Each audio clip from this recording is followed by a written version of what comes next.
Welcome to Harlow on Healthcare.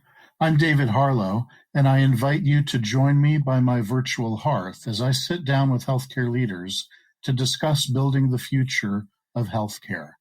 Today, my guest is David Sand, who's an MD and an MBA, Chief Medical Officer at ZeOmega. As Chief Medical Officer, he provides an overall clinical vision to the company, thought leadership, clinical direction on product development, and work as the company's markets evolve. David is a board-certified otolaryngologist, head and neck surgeon, worked in solo practice for 12 years, and transitioned to other roles across the industry, has served as Chief Medical Officer to entities contracted with state and federal health program agencies, and also as Chief Medical Officer serving in multiple Medicare Advantage, Medicaid health plans. David, welcome, and thank you for joining us. It's a pleasure, David. I'm glad to be here. ZeOmega supports health plans and other risk-bearing organizations in delivering integrated health management, and that cuts across a number of domains, I understand, like utilization management, case management, analytics capabilities of various sorts. And one of my favorite catchphrases, population health management. And as I was thinking about our conversation today, I was thinking back to a time when I was asked, it was probably, 7 or 8 years ago, one of the schools of public health was interviewing a bunch of people and posing the question, what is population health? So for today, I looked up my answer, the answer that I gave 7 years ago, and I will ask you to critique it with me, and then maybe that leads us into a discussion of what ZeOmega is all about and what you're trying to do in terms of helping the system. So I'll apologize. It's probably a little verbose. I'm a recovering attorney, and, people say if I get paid by the word, that's, things go on a little too long sometimes. Here's what I said, and I'll take your feedback. So population health is both a means and an end. The goal is to improve the collective health status of the population at large in a given geographic area. The goal can only be accomplished through a combination of, first, behavior change, which has to be promoted in a tailored manner using an array of appropriate tools, not only through traditional healthcare channels, to different subsets of the population, whether it's chronically ill elders, new moms, engaged patients, millennials, baby boomer weekend warriors, and so forth. And second, it's also a combination of evidence-based medicine focused on both prevention, treatment of injury and disease, improving function and happiness for individuals who make up the population. So I'll ask you, how did I do? You did great. You hit on a number of very important topics. To start with, understanding the population. Populations are diverse, and you called out a number of different segments within the population, cohorts, if you will, and understanding those cohorts, whether it's in terms of their demographics, their chronic disease burden, or any other factors which they share, in order to influence them. Years ago, John Maxwell said, power is influence. And, we'd love to be able to change behaviors in the population to get people to do what we know is good for them based on the evidence basis.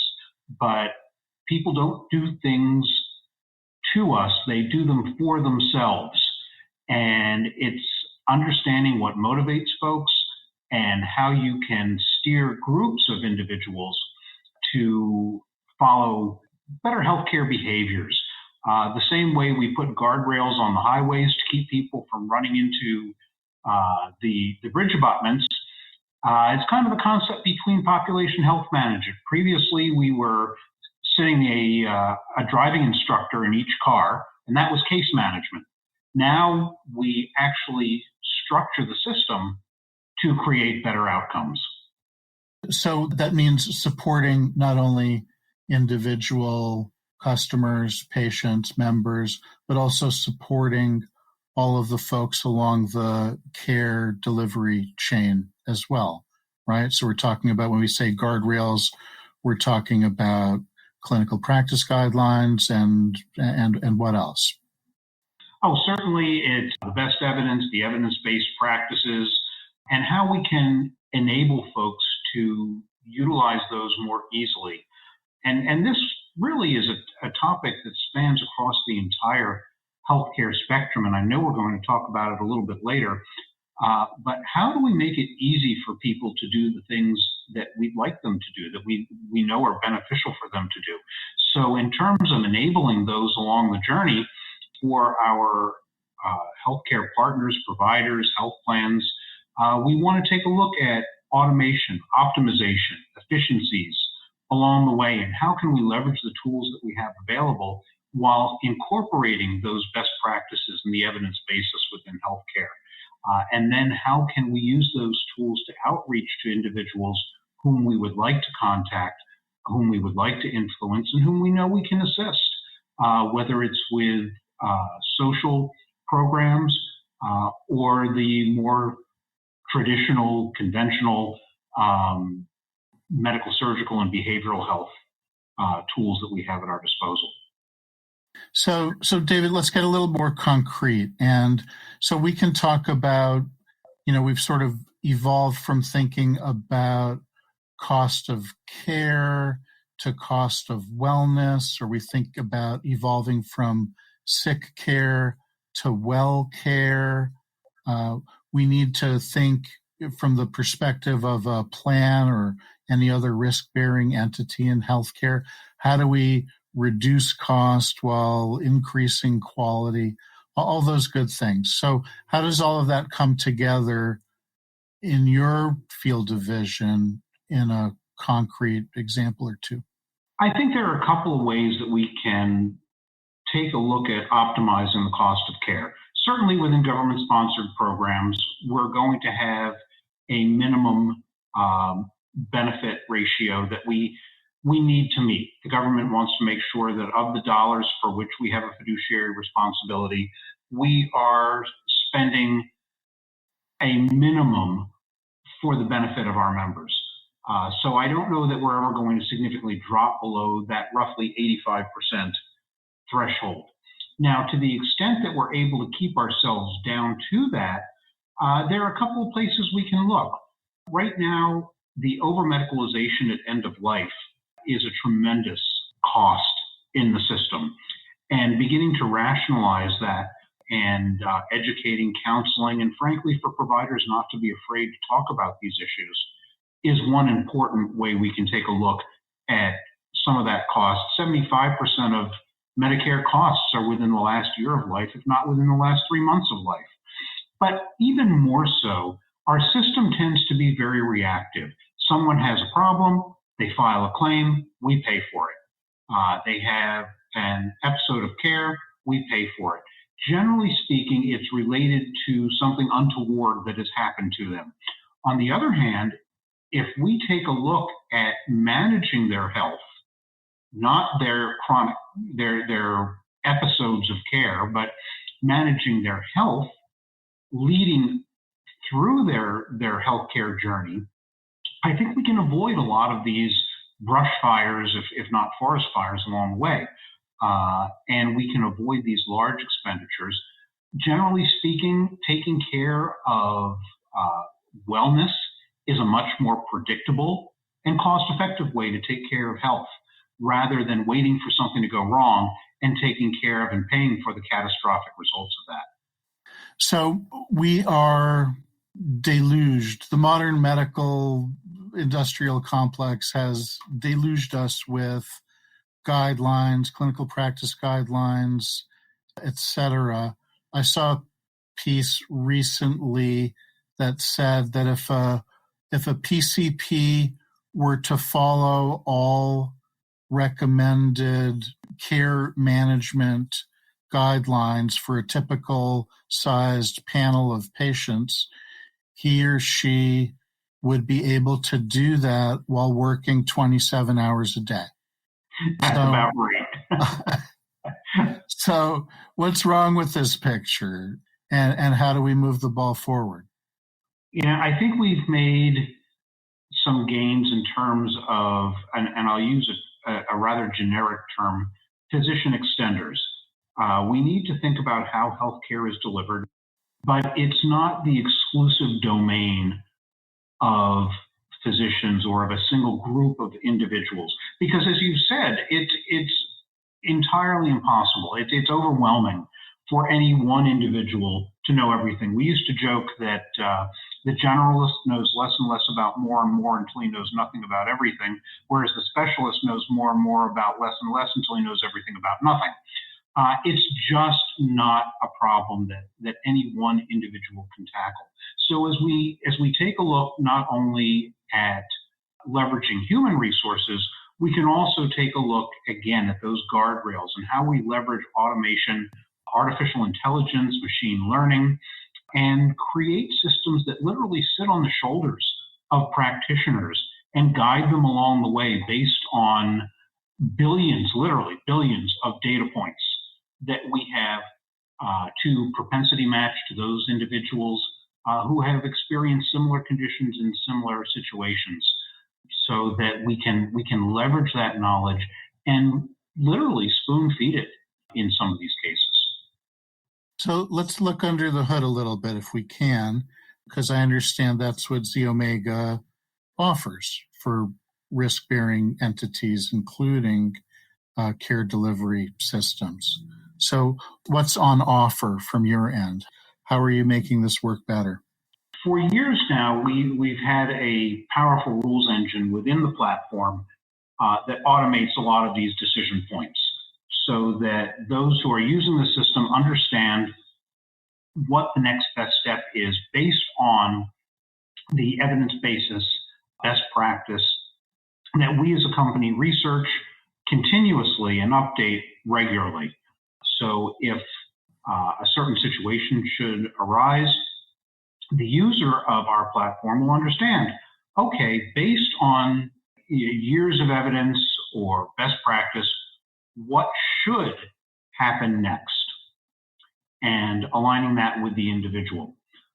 Similarly, we are now very deep into artificial intelligence machine learning, utilizing the data points that are available, understanding the propensities and the associations between these data points for individuals, and not only what's going to happen next for them, but what should happen next for them in terms of care intervention, so that the practitioner doesn't have to do the research each and every single time, but the system guides the individual based on that practice, at the same time allowing room for individual discretion, because this is not cookie cutter. Medicine is still an art in many ways, not a cookie cutter science. So while the system guides, there's still the ability to adapt. If you're just tuning in, this is Harlow on Healthcare, coming to you on Healthcare Now Radio. I'm David Harlow, and my guest today is David Sand, Chief Medical Officer of ZeOmega. David, we're talking about AI and other tools that would be based on many data points. And of course, there's concern about bias and transparency around AI. And I'm curious if you could share any background from your company's perspective or your broader perspective on how we address this in healthcare. Are we doing a good job? Where can we improve? What's the current status? I'm not sure, David, that I can speak to what everyone is doing in healthcare. There are certainly well-known examples of bias that has been built into systems with things like facial recognition and others. At ZeOmega, we develop our algorithms in an agnostic manner, taking a look at the data, testing to see what yields the best clinical and accurate outcomes. And then we have a concept called explainable AI. We actually part the curtains and let our clients look and see the the factors that go into these machine learning algorithms and the influence that each one individually has, and then as a group they have, on the outcomes of the algorithm. So understanding to the extent possible the propensity that a behavioral health diagnosis might have in the ML outcome, or other types of social determinants, physical conditions, consumer behaviors. We're very transparent about that to avoid these hidden biases that could potentially creep in.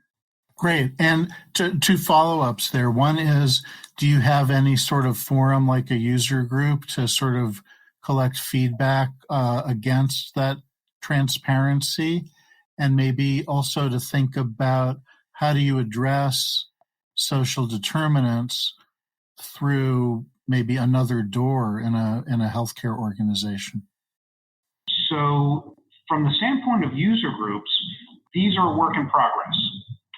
We have polled our clients, close to 40 of them, and there's tremendous interest in a variety of different user groups. So we're beginning to convene those now. We have made a concerted effort over the past year as far as meeting with our clients, particularly at the executive level. We've had very close and productive relationships at the management and operational levels, and now we're getting that feedback at the executive level as well. So more to come very soon, as user groups are a work in progress. From the standpoint of social determinants, there's this concept of no wrong door in a health plan. So referrals can be made by the individual, by the family, by the physician, by caregivers, other groups in the organization, or in the community, pardon me. Anyone can make a referral into these social programs.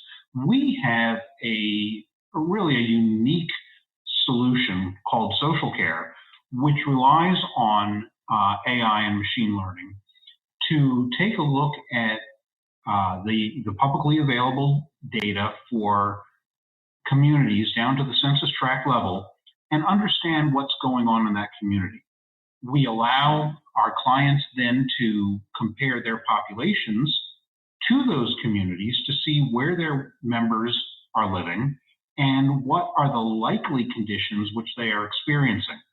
Being able then to drill down on those cohorts, and now we're talking really about true active population health management, being able to take a look at those cohorts in certain areas based on those characteristics and begin to identify individuals, assess individuals using other tools, and begin to address the concerns, challenges that those individuals may have, but at the same time, at a higher level, understanding the prevalence of certain challenges within a community, within a population or a population cohort, and having the insights to craft strategy. I've been at very large health plans and I've been at very small health plans, and our resources are quite different. At the small health plans, I wouldn't dream of trying to tackle the housing issues in my community. I couldn't make a big enough dent in it with the resources that I had available. So what's the next best thing that I can do to craft my strategy to address social determinants in my population? And our social care tool allows plans to get that vision, that line of sight into what's going on in the population so that they can tackle these problems. So your company is working with, we said earlier, health plans and other risk-bearing entities, could be provider organizations. Are these Medicare and Medicaid plans? Are they commercial plans? Are they distributed across the country? What are we talking about overall in broad strokes? Yeah, all the above, David. We started off with our first client in the Pacific Northwest. We go from Washington to Florida, New England, to the southern tip of California, and everybody in between. It's government-sponsored plans, commercial plans, providers. The new term now is payviders as we look at risk-bearing entities.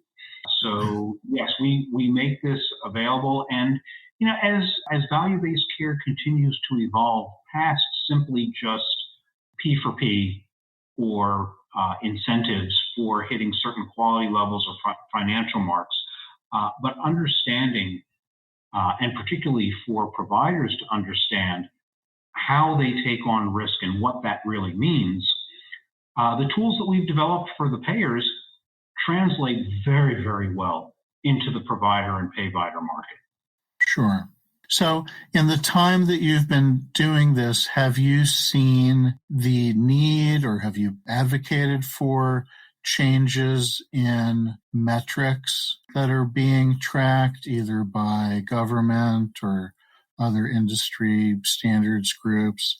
In other arenas I've seen over time where, if we focus on 10, 20 metrics, whatever it is, over a certain period of time, we get really good at hitting those metrics and knocking them out of the park. And so then at a certain point, it makes sense to retire those measures and bring in new ones, right? So I'm wondering if you've seen that in this arena. Certainly in the government-sponsored space, particularly in the Medicare Advantage space, plans are responsible to report their HEDIS metrics on a yearly basis. In addition, there's more emphasis being placed on the member experience, so CAHPS and HOS are becoming increasingly important for plans to track. The good news about HEDIS is that the NCQA has aligned many of these metrics with best practice quality care. And you're right, over years, plans get better and better and better at achieving very high marks for many of these metrics, at which point NCQA, in fact, does retire or sunset these measures, put new measures on display, and eventually roll them into the active measures on which plans must report. So that landscape is constantly shifting. One of the advantages, one of the benefits of the ZeOmega Population Health Management Platform, GEVA, is that it allows our clients the flexibility to determine many of the metrics that they want to follow. As we move into population health and leverage advanced analytics, it gives plans the ability to formulate a hypothesis, query the data, visualize those results, and then through the rules engine, automate action on those cohorts or that population and track the results. I think plans will always be interested in many of the standard metrics, such as readmissions or their financial metrics. But this also gives plans the opportunity to set a benchmark, take an action, and then analyze the results to determine their success, their ROI, quite frankly, and whether they need to modify their approach. So there's great flexibility for our clients to determine what they want the metrics to be, and to determine whether the actions they are taking are effective in moving the needle on those metrics. David, from your perspective, what did we learn? What was the experience over the past several years living with COVID? And what are we learning as we're hopefully coming out of that period? Well, and this gets to the last question, I think, David, that you wanted to tee up. Where do we go from here? Where are we going to be in 5 years? Yeah, where are we going to be in 5 years? I think what we've learned as we went into the pandemic and are, coming out of the worst of it, hopefully, is that there is a tremendous amount of inertia in the healthcare system. What I would love to see in 5 years is a shift in the paradigm of how individuals access care. We had seen a tremendous expansion in the use of telemedicine. And now that we're coming out of the crisis stage, at least, that demand for telemedicine has contracted drastically. I've seen physicians in my networks at other plans make every effort they possibly could to get patients back into the office. Well, I'm sorry, if your favorite restaurant were only open Monday through Friday, 9 to 5, how often would you go there for dinner? Probably not that often. We ask patients to do things that are truly inconvenient. And I think patients have figured out there are options. At one of my previous plans, I instituted a program that had in-home acute care, behavioral health care, palliative care, end-of-life care, medically tailored home-delivered meals, remote patient monitoring, all done from the comfort of the individual's home. And there was tremendous adoption. I think that, years ago we talked about consumerism in healthcare. I think that this has awakened consumers again to understand that there are options. And as a healthcare system, we have to realize our role in serving our patients, not demanding that they conform to what we expect. Okay.